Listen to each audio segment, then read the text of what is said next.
Maintaining a garden like Euridge is complex and hard work. The gardens at Euridge are about 5 acres. We've got some quite unique features like a roof garden, a veg garden, and lots of roses and wisteria on the walls. There's a lot going on in the space.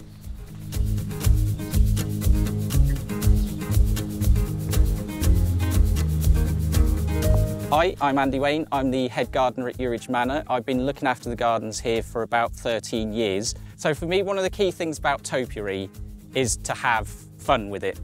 Creating wacky shapes is the main thing with Topiary. Shapes take a long time to evolve, so you may start off with one shape in mind. The question is, can you guess what this one's going to be?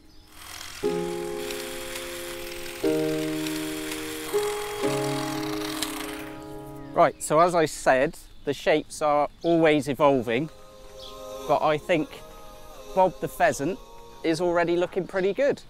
My inspiration for the topiary comes from sort of the architectural features around, and one of those is obelisks. You'll see lots of obelisks around the gardens, so I created some Taxus obelisks. When it comes to maintaining them, I use the HLA 86. It's got a nice long shaft. You can adjust the angle of the head so it's nice and easy to manoeuvre. Because it's a battery machine, it's nice and quiet, so we're not disturbing anybody while we're trimming.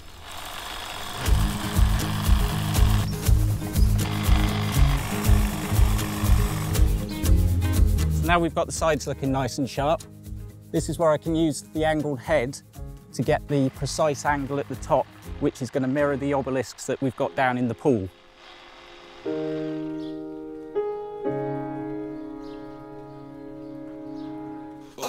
Okay, so that's the obelisks and the pheasants trimmed for another year.